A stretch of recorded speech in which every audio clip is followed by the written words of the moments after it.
Nuevo Laredo estrenó su propio Top Gun, pero con menos glamour y más plomo. Spoiler, aquí no gana Tom Cruise, pero sí el caos. En las alturas de Nuevo Laredo se desató una batalla aérea que paralizó a la ciudad. Helicópteros del ejército mexicano se enfrentaron a los sicarios del Cártel del Noreste en una lucha por el control de los cielos. ¿Quién salió victorioso?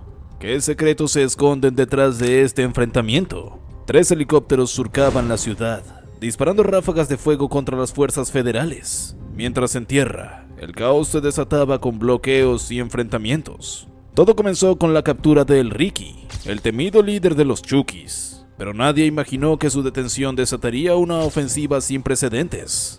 En el centro de la tormenta, Omar García Harfuch lideraba el operativo, enfrentándose a un ataque aéreo digno de una película de guerra. ¿Cómo se llegó a este punto? ¿Logró el gobierno contener el contraataque del cártel? Quédate hasta el final, porque esta historia está llena de acción, tensión y un giro inesperado. En las sombras de Nuevo Laredo, donde el miedo se respira en el aire y la ley se mide en calibres, Ricardo G., mejor conocido como el Ricky, se convirtió en un hombre que generaba escalofríos entre sus enemigos y reverencia entre sus aliados. Su ascenso dentro del Cártel del Noreste no fue casualidad. Fue una mezcla de astucia, brutalidad y una lealtad férrea a la familia Treviño, los herederos del legado de los Zetas. Sin embargo, lo que realmente lo distinguió fue su liderazgo sobre los Chukis, una célula despiadada que convirtió las calles de Tamaulipas, Nuevo León y Coahuila en campos de batalla. Los Chukis no eran sicarios comunes, eran jóvenes sin futuro, reclutados en las colonias marginadas, entrenados para matar sin dudar y adoctrinados en la ideología del terror. Bajo la dirección de El Ricky, la célula perfeccionó emboscadas contra convoyes militares, ataques coordinados contra policías y una brutal estrategia de intimidación que incluía ejecuciones transmitidas en redes sociales. El asesinato de 6 integrantes de la Fuerza Civil de Nuevo León en 2022 fue solo una de las tantas masacres que llevaban su firma. No se trataba solo de eliminar rivales o represalias contra el gobierno, era una declaración de poder. Los rumores sobre una operación para atraparlo empezaron a correr entre las filas del cártel. Los soplones aseguraban que la Guardia Nacional y la Secretaría de Seguridad Pública estaban cerrando el cerco. Un informante dentro de la organización filtró detalles clave de sus movimientos, su círculo más cercano y las casas de seguridad que frecuentaba. A pesar de los crecientes murmullos, el Ricky se mantenía desafiante. En una reunión con sus lugartenientes, rió ante la posibilidad de una captura. Si vienen por mí, no se la van a llevar fácil, sentenció golpeando la mesa con el puño. Pero en el fondo, la presión comenzaba a notarse. En los últimos días, había cambiado su rutina. Sus escoltas eran más cautelosos. Los traslados entre propiedades se hacían con mayor sigilo. Y las reuniones con sus operadores se volvieron más cortas y tensas. Sin embargo, un golpe definitivo vino de una fuente inesperada. Un traidor dentro de su círculo más íntimo. Esa noche, en una de sus casas de seguridad en la colonia 150 aniversario, el Ricky fumaba un cigarro, observando las calles vacías a través de una ventana. Su mente divagaba entre los negocios pendientes y la violencia que se avecinaba. No sabía que a unas cuadras de distancia, un comando de la Guardia Nacional se preparaba para irrumpir en su refugio. Alguien había hablado. Alguien había vendido su ubicación. El asalto comenzó a las 7:46 de la mañana. Los soldados irrumpieron con precisión quirúrgica, rompiendo puertas y reduciendo a sus guardias en segundos. El estruendo de los disparos despertó a la colonia. El Ricky apenas tuvo tiempo de reaccionar cuando una bota militar lo estampó contra el suelo. En cuestión de minutos, su reinado se desmoronó. Pero la caída de un líder como el Ricky no significaba el fin de la guerra. Al contrario, era solo el principio del caos. En cuanto la noticia de su captura se filtró, los Chukis reaccionaron con furia. En cuestión de horas, Nuevo Laredo ardió en llamas. Sicarios armados hasta los dientes bloquearon carreteras, incendiaron vehículos y desataron una ola de violencia que desafió a las fuerzas del orden. Era su manera de decirle al gobierno que aunque su líder hubiera caído, la guerra estaba lejos de terminar. Los helicópteros de las fuerzas federales sobrevolaban la ciudad mientras los enfrentamientos se intensificaban. En las colonias Buenavista y Nueva Era, Los sicarios se parapetaban en las azoteas, disparando con rifles de alto calibre contra las unidades militares. Un tráiler cruzado en la carretera Nuevo Laredo-Monterrey servía como barricada improvisada para los pistoleros, y entre el caos, la población civil quedaba atrapada, rezando por no ser alcanzada por una bala perdida. ¿Qué harían ustedes si te encontraras atrapado en medio de este enfrentamiento? A unas cuadras de distancia, un halcón, un joven vigía del cártel, había visto todo y no tardó en transmitir el mensaje. ¡Le cayeron el Ricky! ¡Están sacándolo! La radio clandestina del cártel del noreste se incendió con frenesí. Órdenes y gritos entrecortados rebotaban de un lado al otro. ¡No lo dejen ir! ¡Bloqueen la ciudad! ¡Guerra! ¡Guerra, cabrones! ¡Guerra! De inmediato la ciudad cambió. Los primeros bloqueos aparecieron en cuestión de minutos. Sicarios armados hasta los dientes robaron trailers y los atravesaron en avenidas clave, cerrando los accesos principales. En la carretera Nuevo Laredo-Monterrey, un convoy de camionetas blindadas se posicionó estratégicamente. Sus ocupantes, delincuentes dispuestos a todo para recuperar a su líder. Los disparos comenzaron en la colonia Buenavista. Desde las azoteas, los pistoleros de los Chukis abrieron fuego contra las patrullas que transportaban el Ricky.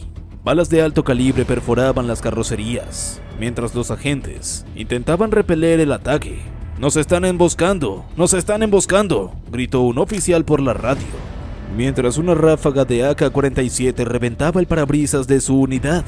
La respuesta de las fuerzas federales fue inmediata. Helicópteros comenzaron a sobrevolar la zona, identificando puntos estratégicos donde los sicarios se parapetaban. Desde el aire, un francotirador de la Marina avistó a un grupo de pistoleros en una azotea y con una precisión letal neutralizó la amenaza en segundos. Pero por cada sicario abatido, parecían surgir dos más. Mientras tanto, la ciudad se convirtió en un escenario de terror. Civiles que salían a trabajar quedaron atrapados en el fuego cruzado. Algunos corrieron a refugiarse en tiendas y casas, otros no tuvieron tanta suerte. En redes sociales comenzaron a circular videos de hombres encapuchados despojando a conductores de sus vehículos para usarlos como barricadas. No salgan de sus casas, la ciudad está tomada, alertaban los mensajes en grupos de WhatsApp. El convoy que transportaba el Ricky intentaba abrirse paso, pero cada calle parecía ser un nuevo campo de batalla. En la colonia Nueva Era, un grupo de sicarios lanzó un ataque coordinado, usando granadas y fusiles Barrett calibre .50 para detener la caravana. ¡Derríbenles las llantas! ¡No los dejen avanzar!, gritaba uno de los criminales. Una de las unidades de la Guardia Nacional explotó en llamas tras recibir un impacto en el motor.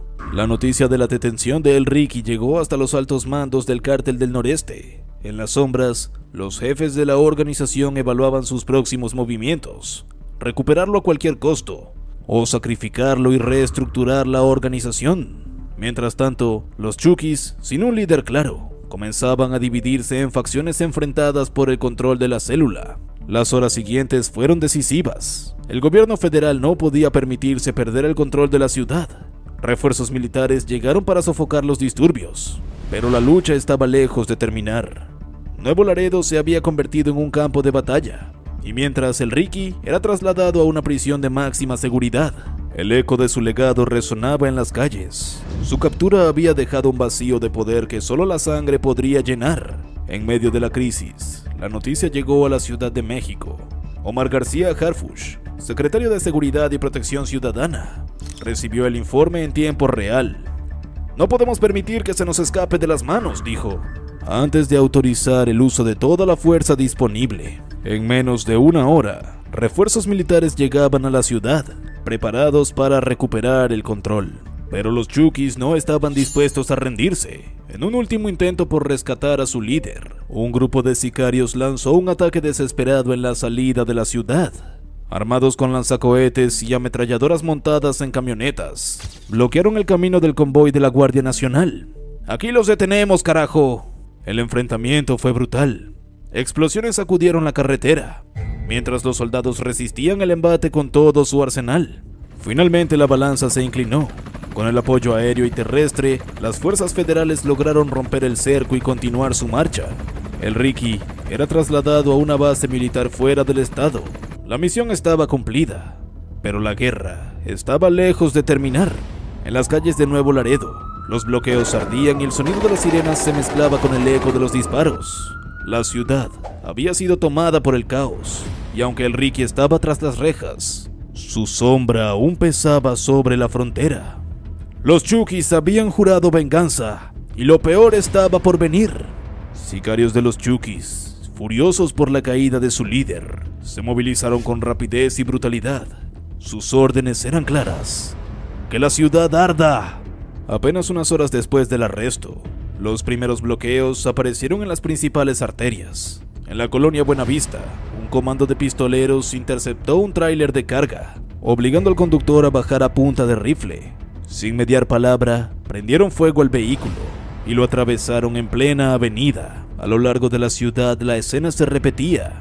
Hombres armados robaban autos, disparaban al aire y colocaban barricadas improvisadas con camiones de carga y autobuses secuestrados. La carretera Nuevo Laredo-Monterrey se convirtió en un campo de batalla. En la colonia Nueva Era, la situación escaló aún más. Un convoy de camionetas blindadas, con sicarios enmascarados, patrullaban las calles disparando ráfagas de AK-47 a todo lo que se moviera. Locales comerciales cerraron de inmediato y las familias se atrincheraron en sus casas. ¡No salgan! ¡Los matan!, advertía un mensaje viral en WhatsApp. En redes sociales los videos del caos no tardaron en aparecer. Hombres armados despojaban a conductores de sus vehículos. Camionetas incendiadas bloqueaban los accesos a la ciudad. Y el sonido ensordecedor de los disparos dominaba el ambiente. En un supermercado de la zona, decenas de personas quedaron atrapadas mientras los enfrentamientos se intensificaban afuera. Una madre con el corazón en la garganta intentaba calmar a su hija de 6 años, quien sollozaba abrazada a su muñeca. «Nos vamos a quedar aquí hasta que todo termine», susurró, aunque en su interior temía que aquello no terminara pronto. La noticia del levantamiento llegó de inmediato a la Ciudad de México. En una sala de crisis, Omar García Harfuch y su gabinete de seguridad monitoreaban la situación en tiempo real. Imágenes satelitales mostraban los bloqueos, los enfrentamientos y el caos que se extendía sin control. Harfuch, con el ceño fruncido, escuchó el último reporte de inteligencia. Se están organizando. La intención no es solo causar terror. Quieren recuperar al Ricky antes de que lo trasladen a una prisión de máxima seguridad. El secretario de Seguridad no dudó ni un segundo. Movilicen a todos los elementos disponibles. No podemos perder la ciudad, ordenó con firmeza. Minutos después, un despliegue masivo de fuerzas federales se puso en marcha. Helicópteros de la Marina y del Ejército surcaron el cielo de Nuevo Laredo, mientras convoyes militares avanzaban por las calles en dirección a los puntos de conflicto. La Guardia Nacional, la Secretaría de la Defensa y la Marina estaban listas para restaurar el orden a cualquier costo. El primer choque ocurrió en la colonia Buenavista. Un grupo de sicarios, atrincherados detrás de un tráiler en llamas, abrió fuego contra una patrulla de la Guardia Nacional. «¡Nos están rodeando!», gritó un agente mientras una bala impactaba en el parabrisas. La respuesta no se hizo esperar. Con movimientos tácticos, los militares desplegaron una ofensiva contundente, utilizando vehículos blindados para avanzar entre las barricadas. En la colonia Nueva Era, la batalla era aún más intensa. Sicarios habían tomado una avenida clave y desde las azoteas disparaban con rifles de alto calibre contra las fuerzas federales. Un helicóptero militar respondió desde el aire, localizando los puntos de fuego y neutralizando a los agresores con precisión quirúrgica. El estruendo de las explosiones retumbaba por toda la ciudad, pero los Chukis no estaban dispuestos a rendirse. En un último intento desesperado, uno de sus líderes locales ordenó un ataque suicida. Una camioneta con explosivos improvisados avanzó a toda velocidad hacia un convoy militar. «¡Va una bomba! ¡Retrocedan!», alertó un soldado, antes de que el vehículo alcanzara su objetivo. Un francotirador desde un helicóptero logró disparar al conductor, haciendo que la camioneta explotara a mitad de la calle. Las horas pasaban y el caos seguía latente. Aunque los refuerzos federales estaban ganando terreno, la ciudad seguía en llamas. En redes sociales, habitantes de Nuevo Laredo suplicaban por ayuda. «No podemos salir de nuestras casas, estamos atrapados entre el fuego cruzado», escribió un usuario en X, junto con un video que mostraba balas impactando en la fachada de un edificio. Para la medianoche, la ofensiva de las fuerzas federales había logrado recuperar gran parte de la ciudad. Los bloqueos fueron removidos uno a uno. y la mayoría de sicarios restantes huyeron hacia los límites del estado. A pesar del despliegue militar, la sensación de miedo persistía. Cuando finalmente la calma comenzó a regresar, Harfush recibió un último informe. El operativo fue exitoso, la ciudad estaba bajo control, pero los líderes de los Chukis siguen libres. Esto no ha terminado. El secretario de seguridad asintió con el rostro serio. Sabía que esto solo era una batalla en una guerra mucho más grande. En las sombras, los Chukis planearían su siguiente movimiento. La caída de Elric no los había derrotado, solo los había enfurecido. Ahora les pregunto, si estuvieras en el lugar de Harfush, ¿cómo enfrentarías las amenazas de un cártel que no se rinde fácilmente? Déjame tus comentarios. Mientras tanto, en Nuevo Laredo, la paz solo era una ilusión pasajera. El estruendo de la guerra aún retumbaba en las calles de Nuevo Laredo cuando el verdadero infierno se desató desde el cielo. La caída de Elric había sido un golpe devastador para los Chukis, pero lejos de rendirse, la célula criminal respondió con una ofensiva sin precedentes. No se trataba solo de recuperar a su líder, sino de enviar un mensaje claro al gobierno. El terror no tenía límites. A las afueras de la ciudad, en un rancho clandestino que servía como base de operaciones para el cártel, 3 helicópteros artillados rugían al encender sus motores.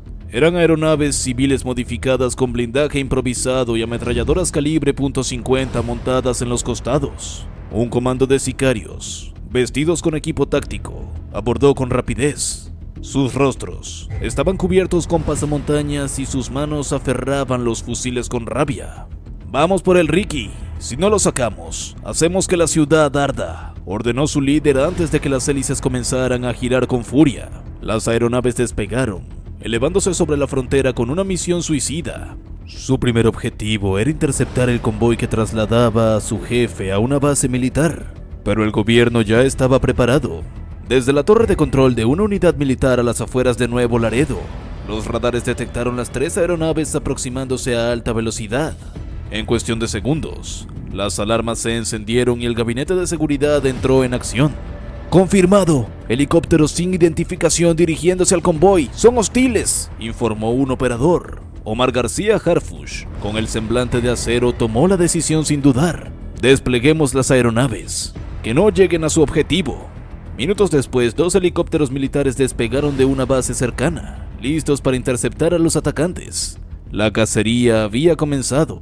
Las aeronaves de los Chukis sobrevolaban la ciudad a baja altura, zigzagueando entre edificios y avenidas para evitar ser detectadas fácilmente. Desde los ventanales de los edificios, algunos civiles alcanzaron a ver las siluetas de los helicópteros pasando a toda velocidad. No era normal. Algo grande estaba por suceder. De pronto, en la distancia, los sicarios avistaron el convoy que transportaba a Elric. «¡Ahí está! ¡Acaben con todo!», gritó uno de los artilleros. Sin dudarlo, el primer helicóptero abrió fuego con su ametralladora montada, rociando una lluvia de balas sobre la carretera. Los impactos perforaron el pavimento y algunos vehículos de la Guardia Nacional, obligando a los soldados a responder con todo su arsenal. Desde tierra, los militares disparaban con rifles de asalto y lanzagranadas, tratando de derribar a la aeronave, pero el ataque no cesaba. Entonces, la respuesta del gobierno llegó desde el cielo. 2 helicópteros militares irrumpieron en la escena, emergiendo desde las sombras con una precisión mortal. Los pilotos de la Marina identificaron los objetivos y, sin titubeos, iniciaron la maniobra de intercepción. «Aquí Águila 1, tenemos contacto con objetivos hostiles. Procedemos al enfrentamiento», comunicó uno de los pilotos. El primer helicóptero enemigo intentó girar en una maniobra evasiva, pero un disparo certero desde la aeronave militar perforó su motor. El rotor trasero explotó en llamas y la aeronave comenzó a girar sin control. En cuestión de segundos se precipitó contra el suelo, estrellándose en una calle desierta y convirtiéndose en una bola de fuego. Los otros 2 helicópteros de los Chukis reaccionaron de inmediato, disparando ráfagas contra sus perseguidores. Uno de los proyectiles impactó en el fuselaje de un helicóptero militar, pero el blindaje resistió el impacto. Desde la torreta de la nave oficial, un artillero de la Marina apuntó con precisión y lanzó un misil guiado. El proyectil surcó el aire en una fracción de segundo. El piloto del helicóptero enemigo intentó una maniobra desesperada para evadirlo, pero fue inútil. La explosión iluminó el cielo nocturno, haciendo temblar las ventanas de los edificios cercanos. El último helicóptero de los Chukis, viendo que la misión era un fracaso, intentó huir en dirección a la frontera. Sabían que no podían recuperar a El Ricky, pero aún podían salvar sus vidas. ¡Nos vamos! ¡Nos vamos! ¡Esta misión está perdida!, informó un sicario a través de la radio del cártel. Pero el gobierno no iba a permitirlo. Desde la base militar se autorizó un último ataque. Uno de los helicópteros de la Marina aceleró, persiguiendo a la aeronave enemiga con un vuelo rasante sobre la ciudad. Las calles de Nuevo Laredo fueron testigos de una persecución aérea a una velocidad de vértigo. Finalmente, a las afueras de la ciudad, el helicóptero enemigo fue alcanzado por un segundo misil. La explosión iluminó el desierto, y los restos de la aeronave se desplomaron sobre un terreno baldío. Cuando el último helicóptero cayó, la noticia recorrió el país como pólvora. El intento de rescate de El Ricky había fracasado. Los Chukis habían perdido hombres, equipos y recursos, pero sobre todo habían recibido un mensaje contundente. El gobierno no se detendría hasta erradicarlos. En una sala de seguridad, Harfush observaba las imágenes de los helicópteros derribados. Sabía que la batalla se había ganado, pero también entendía que esto solo alimentaría la rabia del cártel. Vendría una represalia, y sería brutal. Esa noche, en algún lugar de Tamaulipas, los líderes restantes de los Chukis se reunieron en las sombras. Sus helicópteros habían caído, su líder estaba en prisión, pero su sed de venganza apenas comenzaba. Nos dieron un golpe duro, pero esto no ha terminado, murmuró uno de los jefes. Después de perder 3 helicópteros, ¿qué nueva estrategia crees que usarán para recuperar su dominio? ¿Podrá el gobierno mantener el control? ¿O este solo fue el inicio de una guerra más sangrienta? ¿Qué creen ustedes? Y en las calles de Nuevo Laredo, la guerra aún rugía, esperando su próxima víctima. El eco de la última explosión aún flotaba en el aire cuando el amanecer cubrió Nuevo Laredo con un manto de incertidumbre. La captura de Ricardo G., alias El Ricky, había sido un golpe certero contra el cártel del noreste, pero la victoria no era absoluta. La ciudad no celebraba, no había vítores, ni alivio en las calles. Lo que quedó fue el miedo, la paranoia y las cicatrices de una noche en la que el cielo ardió y las balas fueron la única voz que hablaba. Las fuerzas federales habían logrado retomar el control, pero no sin consecuencias. La destrucción era evidente. Avenidas bloqueadas con vehículos calcinados, negocios saqueados en el caos y casas perforadas por los impactos de alto calibre. En las colonias Buenavista y Nueva Era, las fachadas de los edificios estaban marcadas con agujeros de bala, como testigos silenciosos de la batalla que había librado. En la carretera Nuevo Laredo-Monterrey, los restos de un tráiler ardían lentamente, su chasis convertido en un amasijo de metal negro. Los hospitales estaban saturados. En los pasillos, el murmullo de médicos y enfermeros se mezclaba con los sollozos de las familias que esperaban noticias de sus seres queridos. No solo habían caído sicarios y soldados, sino también civiles atrapados en el fuego cruzado. Un niño de 10 años y su madre habían recibido disparos mientras intentaban refugiarse en su hogar. El padre, con el rostro desfigurado por la desesperación, se aferraba a la mano inerte de su esposa. No tuvieron que pelear aquí. No tenían por qué pelear aquí, repetía en voz baja. El gobierno por su parte no tardó en reaccionar. El gabinete de seguridad convocó una conferencia de prensa, donde Omar García Harfush tomó la palabra con firmeza de quien sabe que la guerra aún no ha terminado. No daremos un solo paso atrás. La captura de El Ricky es un golpe duro al crimen organizado, pero sabemos que la lucha no termina aquí.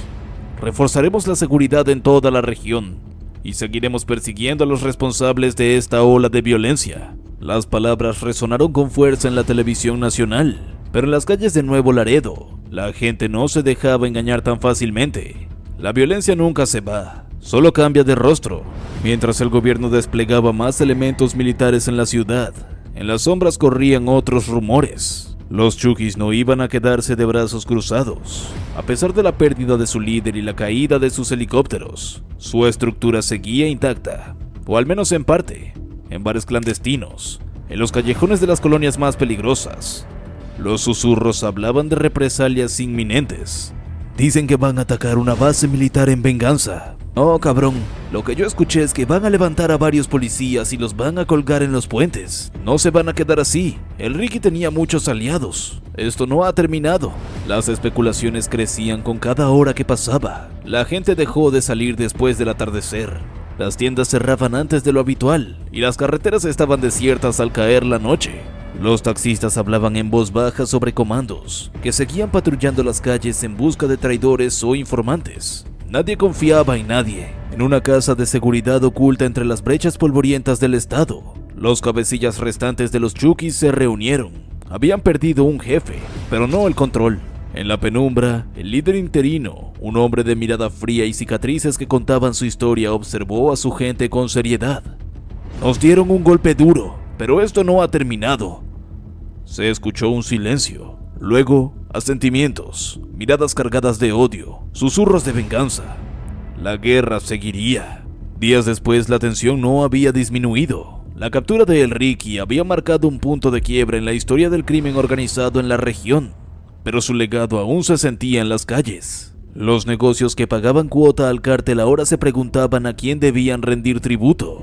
La policía, en su mayoría infiltrada, no sabía si debía seguir las órdenes del gobierno o esperar instrucciones de los nuevos jefes en las sombras. La estructura del miedo seguía firme, aunque su cabeza estuviera en prisión.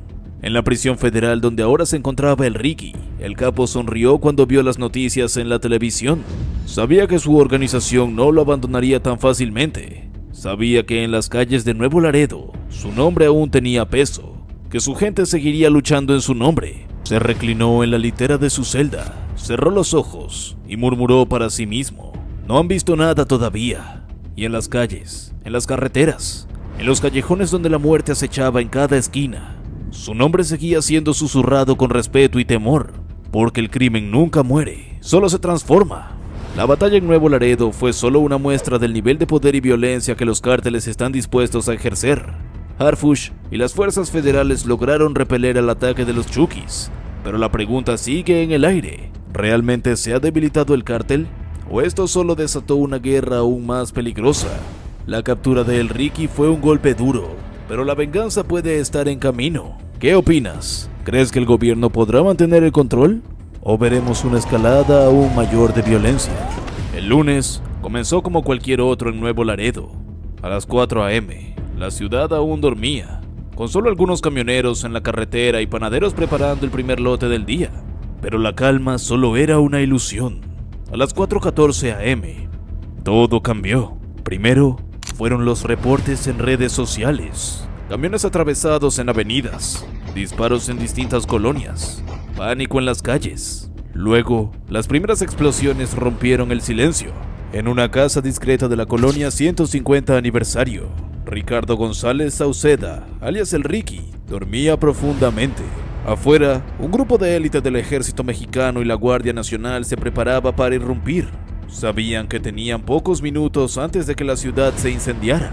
La operación fue quirúrgica. 3 equipos entraron simultáneamente por puntos estratégicos. Un sicario alcanzó a desenfundar su arma, pero cayó antes de disparar.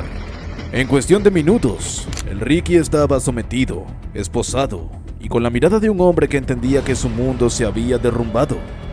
«Te tardaste, cabrón», susurró uno de los soldados, adjuntándole las esposas. La noticia no tardó en filtrarse, y con ella vino el caos. A las 5 a.m. los primeros tráilers fueron secuestrados y atravesados en las principales avenidas. Sicarios en camionetas sin placas recorrían las calles disparando al aire, sembrando el pánico. «¡Muévanse! ¡Bloqueen todo! ¡No dejen que se lo lleven!», ordenó un pistolero a través de la radio. En la zona centro, un grupo de encapuchados despojaba a conductores de sus vehículos a punta de pistola. Algunos intentaban escapar, pero sabían que desafiar a los hombres del cártel del noreste era sentencia de muerte. A las 6 a.m., el infierno se había desatado. Las balaceras eran constantes. Los negocios cerraban apresuradamente y la gente corría en busca de refugio. Pero el ataque no se detuvo ahí. Desde un techo en la colonia Guerrero, 3 sicarios con rifles de alto calibre seguían las instrucciones que llegaban por radio. «¡Ahí viene! ¡Tírale, micro! ¡Tírale, swing!». Arriba, un helicóptero de la Fuerza Aérea Mexicana sobrevolaba la zona. De repente, una ráfaga de balas subió desde las azoteas. El piloto maniobró con rapidez, pero las balas rebotaron contra el fuselaje. A bordo, un artillero respondió con fuego de ametralladora. los sicarios se dispersaron. Pero su mensaje estaba claro: no se rendirían sin pelea. Para las 7 a.m., el convoy militar que transportaba a El Ricky avanzaba con dificultad entre barricadas de vehículos incendiados. En varias calles, francotiradores intentaban frenar el avance. «¡Aguanten, cabrones! ¡No dejen que se lo lleven!», se escuchó en la radio del cártel. Pero el gobierno no tenía intención de negociar. Cada emboscada fue respondida con fuego. Cada intento de rescate se encontró con balas y blindados avanzando sin tregua. Finalmente, el convoy logró salir de la ciudad. El Ricky miró por la ventana mientras su imperio ardía detrás de él. La guerra por su captura apenas comenzaba, pero él ya había perdido. La noticia de la captura de El Ricky se propagó como pólvora, amplificada por la inmediatez de las redes sociales. El secretario de Seguridad Ciudadana Omar García Harfuch, con su acostumbrada eficiencia, confirmó la detención a través de Twitter, convirtiendo el evento en un trending topic a nivel nacional. Sin embargo, detrás de los mensajes oficiales y las fotografías de las autoridades posando junto al detenido, se escondía una realidad mucho más compleja y violenta. Nuevo Laredo se convirtió en un infierno. Las calles que solían bullir de vida se vaciaron. El sonido de las balas y las sirenas sustituyó el bullicio cotidiano. Los negocios cerraron sus puertas. Los niños fueron resguardados en sus hogares. Y el miedo se adueñó de la ciudad. La captura de El Ricky, lejos de traer calma, desencadenó una espiral de violencia que parecía no tener fin. Los enfrentamientos entre las fuerzas de seguridad y los sicarios del cártel se prolongaron durante horas, dejando un rastro de destrucción a su paso. Los vehículos incendiados y los edificios baleados eran un recordatorio macabro de la brutalidad de la guerra contra el narcotráfico. La población aterrorizada se preguntaba si esta pesadilla tendría algún final. ¿Cómo creen ustedes que se puedan proteger las personas que viven allí? El consulado de Estados Unidos emitió una alerta de viaje, recomendando a sus ciudadanos evitar la zona. La imagen de una ciudad sumida en el caos se difundió por todos lados, dañando la reputación de México y ahuyentando a los inversionistas. La captura de El Ricky fue un golpe duro contra el cártel del noreste, pero no significó el fin de la organización. Al contrario, la detención de su líder desencadenó una lucha interna por el poder, con las distintas facciones del cártel disputándose el control del territorio. La violencia se intensificó y los enfrentamientos se volvieron más frecuentes y sangrientos. La pregunta que todos se hacían era: ¿quién ocuparía el lugar de El Ricky? ¿Emergería un nuevo líder capaz de unificar a la organización? ¿O el cártel se fragmentaría en células más pequeñas y más difíciles de controlar? ¿Cuál es la opinión de ustedes? Me gustaría leerlos. Sin embargo, las respuestas a estas preguntas tendrían un impacto duradero en el futuro de Nuevo Laredo y en la dinámica del crimen organizado en México. En el momento en que la noticia se esparció, la estructura del cártel comenzó a tambalearse. El Ricky no era un simple sicario, era un hombre de estrategia, de códigos y sangre fría. Su ascenso dentro de la organización no había sido casualidad. Había pasado de ser un pistolero raso a la mano derecha de Juanito Treviño, líder del cártel del noreste. Su captura dejaba un vacío de poder que no tardaría en desatar violencia. La primera señal de lo que vendría fue el silencio. Un silencio tenso que solo duró unas horas antes de que los teléfonos comenzaran a sonar en casas de seguridad, en puntos de control y en radios clandestinas. Los lugartenientes de El Ricky sabían que la estructura no podía quedarse sin cabeza. Al menos 3 de ellos se consideraban dignos sucesores, y ninguno estaba dispuesto a ceder. El primero en moverse fue el Puma, un exmilitar con entrenamiento en combate urbano, que había trabajado de cerca con El Ricky. En su lógica, él era el único con la disciplina para manejar las células del cártel sin perder el control. Pero el Güero Torres, otro de los mandos medios, tenía otros planes. Consideraba que la caída del Ricky era su oportunidad de oro para tomar el poder, y no iba a dejar que nadie se interpusiera. La noche posterior a la captura fue una pesadilla para Nuevo Laredo. En menos de 3 horas, hombres armados comenzaron a moverse por la ciudad, patrullando en convoyes como si fuera territorio de guerra. Los sicarios de El Puma atacaron una bodega donde operaban los aliados del Güero Torres, iniciando un enfrentamiento que dejó varios muertos. Los cuerpos, tirados en la calle con mensajes clavados en el pecho, dejaban claro que la disputa había comenzado. Pero no solo era una pelea interna. Los enemigos del cártel del noreste estaban al acecho, esperando el momento exacto para atacar. Desde Monterrey, el Cártel del Golfo había enviado a sus propios hombres para tantear el terreno. Sabían que sin el Ricky, el Cártel del Noreste estaba vulnerable. Los Golfos habían perdido terreno en los últimos años, pero ahora tenían una oportunidad de oro para recuperarlo. La respuesta del gobierno no tardó en llegar. Más soldados y elementos de la Guardia Nacional fueron desplegados en la zona, pero en el fondo, sabían que esto era solo un paliativo. Las fuerzas de seguridad eran testigos de una guerra que se estaba gestando desde las sombras, una que no podía ser detenida solo con presencia militar. Mientras la violencia escalaba, Juanito Treviño, líder máximo del Cártel del Noreste, estaba furioso. La captura de El Ricky era un golpe, pero lo que realmente lo preocupaba era la reacción de sus propios hombres. Desde su escondite, envió un mensaje claro: la traición y la ambición serán castigadas. Ordenó ejecuciones selectivas para mantener el control, y en menos de una semana, al menos 5 mandos medios fueron encontrados muertos, algunos con señales de tortura. El gobierno seguía celebrando la captura de El Ricky, pero en las calles, el mensaje del Cártel del Noreste era otro. Podían perder a un jefe, pero tenían la capacidad de sumir la ciudad en el caos cuando lo desearan.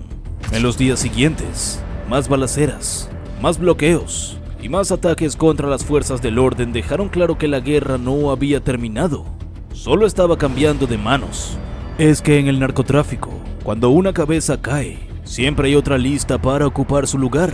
Allí se sobrevive a base de astucia, brutalidad y una lealtad que paradójicamente solo existe hasta que deja de ser conveniente. Ricardo González Sauceda, alias El Ricky, lo entendía mejor que nadie. Con apenas 27 años, su nombre infundía terror en la frontera norte de México. No era un simple sicario, sino el arquitecto de la violencia en Nuevo León, Tamaulipas y Coahuila. Un estratega dentro de la maquinaria del Cártel del Noreste. Si el cártel fuera una empresa, él sería el director de operaciones, el hombre que aseguraba que las ejecuciones se cumplieran, que los cargamentos llegaran a destino y que el miedo mantuviera a raya a cualquiera que se interpusiera. Desde temprana edad, El Ricky se destacó en la jerarquía criminal. Sus primeros pasos los dio como halcón, un vigía que avisaba sobre la presencia de las autoridades. Pero su ambición no tenía límites. Rápidamente escaló posiciones, demostrando que no solo tenía agallas para la violencia, sino una mente fría y calculadora para la logística del crimen. En cuestión de años ya manejaba el tráfico de drogas en varias plazas, supervisaba secuestros y extorsiones, y coordinaba ataques directos contra las fuerzas del orden. No solo se trataba de imponer terror, sino de mantener el engranaje del cártel funcionando sin interrupciones. Las autoridades lo tenían en la mira desde hace tiempo. Los informes de inteligencia lo situaban como el responsable de múltiples emboscadas contra policías y militares, ataques a comandancias y el asesinato de agentes encubiertos. Su captura no podía ser un movimiento improvisado. Se necesitaba paciencia, precisión y una estrategia implacable. Durante meses, el ejército, la Guardia Nacional y la Fiscalía General de la República siguieron sus pasos, analizando cada movimiento, cada llamada interceptada, cada patrón de su rutina. El día del operativo la orden era clara. El Ricky debía ser capturado vivo, pero sin margen de error. La información lo situaba en la colonia 115 aniversario de Nuevo Laredo. Los soldados esperaron el momento exacto. La emboscada fue tan precisa que el criminal apenas tuvo tiempo de reaccionar. En cuestión de segundos, estaba rodeado por rifles de asalto y órdenes de rendición. Sus sicarios intentaron responder, pero fueron neutralizados antes de poder hacer algo. Para los oficiales en el terreno era una victoria impecable. El Ricky, el hombre que durante años había convertido la frontera en un campo de batalla, estaba esposado y bajo custodia. Pero sabían que su captura no significaba el fin de la guerra. La noticia de la captura de El Ricky corrió como pólvora por las calles de Nuevo Laredo. Lo que comenzó como un rumor se confirmó rápidamente, desencadenando una reacción en cadena de violencia que paralizó la ciudad. En cuestión de minutos, las calles, antes bulliciosas, se convirtieron en campos de batalla. La respuesta del cártel no tardó. A las 5 a.m., sicarios armados tomaron las calles. Camionetas artilladas comenzaron a recorrer la ciudad, disparando al aire y contra cualquier patrulla que se cruzara en su camino. Los bloqueos aparecieron en cuestión de minutos. Tráilers secuestrados y atravesados en avenidas principales, automóviles incendiados como barricadas y ráfagas de disparos resonando en todos los rincones de la ciudad. Para los civiles, el infierno acababa de desatarse. La población civil aterrorizada se vio obligada a refugiarse en sus hogares. Las escuelas cerraron, los negocios bajaron sus cortinas de metal y las calles quedaron desiertas. El miedo se apoderó de todos, desde los niños hasta los ancianos. A las 6 a.m., el terror ya era imposible de ignorar. Las redes sociales se inundaron de reportes, imágenes de autos calcinados, videos de ráfagas interminables de armas automáticas y audios desesperados de ciudadanos atrapados en medio del fuego cruzado. En un supermercado del centro, Teresa y su hijo de 8 años habían quedado atrapados. Habían salido temprano para evitar el tráfico, sin saber que su mayor problema no sería el tráfico, sino la guerra desatada en la ciudad. ¡Al suelo, señora! ¡Al suelo!, gritó un empleado, jalándola hacia la bodega trasera. Las balas rebotaban en las paredes del estacionamiento. Afuera, 2 camionetas con sicarios disparaban sin piedad a un convoy de la Guardia Nacional. Teresa abrazó a su hijo con fuerza, sintiendo como su pequeño cuerpo temblaba. En otra parte de la ciudad, Manuel, un taxista que había salido antes del amanecer para recoger pasajeros en la central de autobuses, se vio atrapado en medio de un bloqueo. A la derecha, 2 hombres armados sacaban a un conductor de tráiler de su cabina y lo obligaban a tirarse al suelo. A su izquierda, otro grupo incendiaba un auto con gasolina. Manuel apagó el motor y se hundió en su asiento, rogando que no lo vieran. Su teléfono vibró con un mensaje de su esposa. «No te muevas. Bloquearon toda la avenida. Quédate en donde estés». Sabía que cualquier movimiento en falso podría ser el último. El caos no pasó desapercibido para el gobierno de Estados Unidos. A las 6:30 am, el consulado de Estados Unidos en Nuevo Laredo emitió una alerta de emergencia. Sus empleados debían resguardarse, apagar las luces y no moverse hasta nuevo aviso. Para quienes entendían la gravedad de las alertas, el mensaje era claro. La ciudad estaba fuera de control. Mientras tanto, la alcaldesa Carmen Lilia Canturosas hacía un llamado desesperado a la población. No salgan de sus casas, repito, no salgan, la situación es crítica. El problema era que muchos no tenían opción. Algunos ya estaban atrapados en medio de los enfrentamientos. Otros intentaban llegar a casa sin saber si lo lograrían con vida. Para las 7 a.m. el nivel de violencia había escalado a niveles de guerra. En la colonia Guerrero, un grupo de sicarios se apostó en una azotea con rifles de alto calibre. Su objetivo, derribar un helicóptero del ejército mexicano. «¡Tírale, mico! ¡Tírale, swing!», gritó uno de los pistoleros. El helicóptero maniobró en el aire cuando las balas comenzaron a impactar su fuselaje. Desde la aeronave, el artillero respondió con fuego, obligando a los sicarios a dispersarse.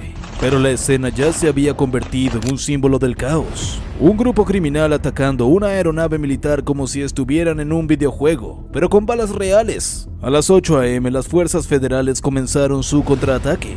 Elementos de la Sedena, la Guardia Nacional y la Marina patrullaban las calles en un intento desesperado por retomar el control, pero la violencia no cedía. En la colonia Juárez, un convoy militar fue emboscado. Las ráfagas de disparos resonaron durante más de 20 minutos antes de que los sicarios huyeran. En otra zona, una unidad de policías estatales fue atacada mientras intentaba despejar un bloqueo. Los enfrentamientos se multiplicaban en cada esquina. La ciudad era un campo de batalla. Las fuerzas de seguridad, superadas en número y armamento, luchaban por contener la violencia. Los enfrentamientos se prolongaron durante horas, dejando un rastro de destrucción a su paso. Los vehículos oficiales fueron atacados a balazos, y algunos elementos resultaron heridos. A pesar de los esfuerzos de las autoridades, el cártel parecía tener el control de la situación. Para las 10 a.m., la violencia comenzaba a disminuir. El cártel del noreste no había logrado rescatar a El Ricky, pero ese nunca fue realmente el punto. Lo que querían era enviar un mensaje, y lo habían logrado. Demostraron que aunque su líder estuviera tras las rejas, ellos seguían teniendo el poder de desatar el caos cuando quisieran. El gobierno podía celebrar su captura, pero la realidad en las calles era otra. Nuevo Laredo no estaba bajo el control del Estado, sino de quienes podían convertir la ciudad en un infierno en cuestión de minutos. El día había comenzado como cualquier otro. Ahora, la gente solo esperaba que la noche no trajera una tormenta aún peor. Sin embargo, la caída de la noche trajo consigo un respiro momentáneo. Pero la tensión seguía siendo palpable. Los habitantes de la ciudad se preguntaban si la pesadilla alguna vez terminaría. La captura de El Ricky había sido un golpe simbólico, pero la lucha contra el crimen organizado era una batalla interminable. Y mientras tanto, Nuevo Laredo seguía pagando el precio. La captura de El Ricky fue un golpe certero al ego del Cártel del Noreste, pero no a su estructura. La organización, como una hidra mítica, era capaz de regenerarse y adaptarse a cualquier adversidad. Con la caída de su líder, la lucha por el poder se intensificó, desencadenando una espiral de violencia que sacudió los cimientos de Nuevo Laredo. Las calles antes bulliciosas se convirtieron en campos de batalla. Los enfrentamientos entre las diferentes facciones del cártel eran constantes, y la población civil se vio atrapada en medio del fuego cruzado. Los negocios cerraron, el turismo se desplomó, y la inversión se detuvo. La ciudad, otrora próspera, se convirtió en un fantasma de lo que alguna vez fue. Las autoridades, conscientes de la gravedad de la situación, desplegaron un fuerte operativo de seguridad. Sin embargo, la lucha contra el crimen organizado es como jugar al gato y al ratón. Por cada golpe que asestaban las fuerzas del orden, el cártel respondía con una acción aún más audaz. La captura de El Ricky había sido un éxito táctico, pero trágicamente la situación parecía empeorar. La pregunta que todos se hacían era: ¿habría sido una victoria pírrica? La captura de un líder criminal, por importante que fuera, no era suficiente para erradicar el problema del narcotráfico. Al contrario, a menudo provocaba una fragmentación de las organizaciones criminales y una intensificación de la violencia. ¿Cuál es el verdadero costo humano de la guerra contra el narcotráfico? ¿Vale la pena sacrificar tantas vidas para capturar a un solo líder? ¿Cuál es tu opinión?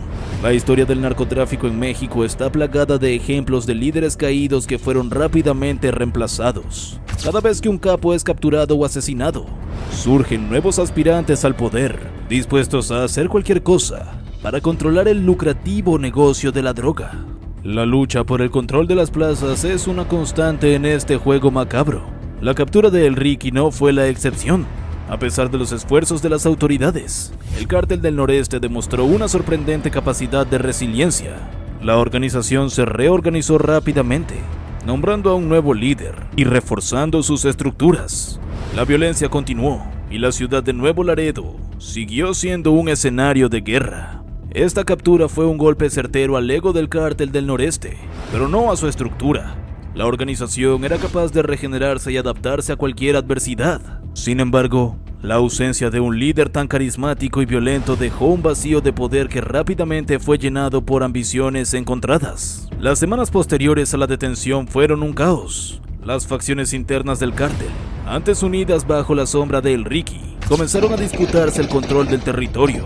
Las calles de Nuevo Laredo se convirtieron en campos de batalla, donde la lealtad se negociaba con balas y las alianzas se rompían en un abrir y cerrar de ojos. La violencia se intensificó, alcanzando niveles nunca antes vistos. Mientras tanto, las autoridades, conscientes de la fragilidad de la situación, redoblaron sus esfuerzos para contener la violencia. Sin embargo, la tarea resultó ser titánica. Los cárteles, con sus vastos recursos y una red de informantes que se extendían por toda la ciudad, siempre estaban un paso adelante. La captura de El Ricky había sido un éxito a corto plazo, pero a largo plazo las consecuencias podrían ser aún más devastadoras. La fragmentación del cártel podría generar una nueva ola de violencia, ya que las diferentes facciones lucharían por el control de las rutas del narcotráfico y los territorios. Además, la debilidad del cártel podría atraer a otros grupos criminales, lo que complicaría aún más la situación. La historia del narcotráfico en México es una historia de ciclos de violencia. Cada vez que un líder es capturado o asesinado, surge otro para tomar su lugar. La lucha contra el crimen organizado es una batalla constante, y las victorias siempre son temporales. La pregunta es: si los cárteles siempre se regeneran, ¿cómo podemos acabar con este problema? ¿Qué piensan ustedes? La detención de El Ricky fue un paso importante en la lucha contra el crimen organizado, pero no es la solución definitiva.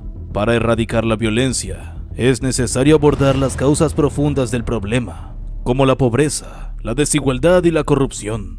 Además, es fundamental fortalecer las instituciones y promover la participación ciudadana. El futuro de Nuevo Laredo y de México pende de un hilo. El arresto de El Ricky ha abierto una nueva etapa en la guerra contra el narcotráfico, una etapa llena de incertidumbres y desafíos. Solo el tiempo dirá si las autoridades lograrán imponer el Estado de Derecho y si los ciudadanos podrán recuperar la paz que tanto anhelan. Entretanto, la noticia de la captura de Ricardo Gómez Saueda, alias El Ricky, fue recibida con júbilo en los sectores oficiales. El gobierno lo vendió como una victoria. El segundo al mando del Cártel del Noreste, un criminal con un historial de sangre y terror, había sido neutralizado. Pero para quienes realmente entendían cómo operaban los cárteles en México, la celebración era prematura. Porque el problema nunca ha sido solo capturar a los líderes. El problema es el sistema. Apenas unas horas después de su arresto, mientras la Guardia Nacional reforzaba su presencia en Nuevo Laredo y los noticieros repetían una y otra vez la imagen de El Ricky esposado, las verdaderas preguntas comenzaron a surgir. ¿Qué tan importante era realmente su captura? ¿Significaba el debilitamiento del sistema? ¿O solo era una herida superficial? ¿Cuánto tiempo pasaría antes de que otro tomara su lugar? Los leo en los comentarios. La historia del narcotráfico en México ha dejado algo muy claro. Los cárteles no dependen de un solo hombre. Son estructuras con una capacidad de regeneración impresionante. Quitan a uno y sube otro. Y si ese cae, hay otro más esperando. Así funciona el sistema. Los reflectores se centraron en El Ricky. Pero, ¿qué hay de los verdaderos operadores del cártel? Esos nombres que no aparecen en la prensa, pero que son el verdadero motor de la organización. Los que mueven el dinero, organizan los envíos de droga, corrompen a funcionarios, pagan sicarios y mantienen la maquinaria operando. Porque el crimen organizado no es solo sicarios con rifles disparando al aire. Es una red compleja con financistas, abogados, empresarios y funcionarios coludidos. Mientras ellos sigan libres, el cártel seguirá funcionando, sin importar cuántos cabecillas caigan. La captura de El Ricky era un golpe mediático, sí, pero los expertos en seguridad sabían que no bastaba con quitar una pieza visible. Había que cortar los hilos que mantenían el Cártel del Noreste operando, y eso era mucho más difícil. Pero incluso si El Ricky fuera una pieza clave, había otro problema.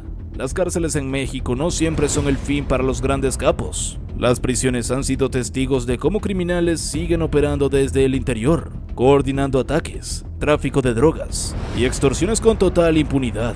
No sería la primera vez que un capo, en lugar de ser neutralizado, simplemente cambia de oficina. Los casos de Joaquín El Chapo Guzmán, Miguel Ángel Treviño Morales y otros líderes del narco han demostrado que la prisión no es necesariamente el final del camino. Desde adentro, pueden seguir moviendo los hilos, y muchas veces con mayor seguridad que en las calles. Así que la pregunta no era solo quién tomará el lugar de El Ricky, sino, ¿seguirá operando desde prisión? ¿Qué creen ustedes? Mientras tanto, Nuevo Laredo volvía a su frágil normalidad, pero la ciudad sabía que el silencio era temporal. En los días siguientes, los informantes de inteligencia comenzaron a identificar movimientos inusuales dentro del Cártel del Noreste. Se hablaba de reuniones en casas de seguridad, de llamadas interceptadas que mostraban tensiones entre los mandos medios y de ajustes de cuentas de quienes querían ascender en la organización. Los primeros en caer fueron los leales a El Ricky. En cuestión de días, 3 de sus hombres más cercanos aparecieron muertos, sus cuerpos abandonados en carreteras con mensajes que advertían: el que quiera subir, que lo haga con cuidado. Era el proceso natural del narco. Cuando un líder cae, los que quedan entran en conflicto para ver quién toma su lugar. La violencia no había terminado, solo estaba cambiando de forma. El gobierno seguiría celebrando la captura de El Ricky como un éxito. Las conferencias de prensa repetirían la misma narrativa de siempre: un golpe certero al crimen organizado, justicia para la población, una ciudad más segura. Pero en el fondo, todos sabían que nada había cambiado realmente. Porque mientras existan operadores, sicarios y recursos económicos suficientes, el cártel seguirá funcionando. El negocio del crimen no se detiene con una captura, solo se adapta. Y si la historia ha demostrado algo, es que en el mundo del narcotráfico, la única constante es el cambio. Así que aquí estamos, con un capo menos en las calles, pero con la incertidumbre de lo que vendrá después.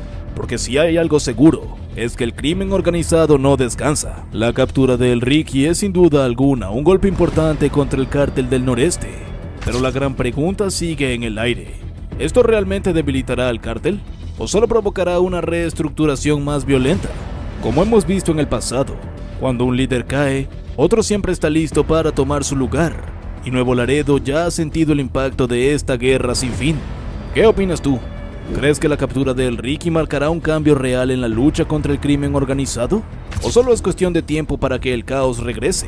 Déjanos tu comentario, queremos saber tu opinión.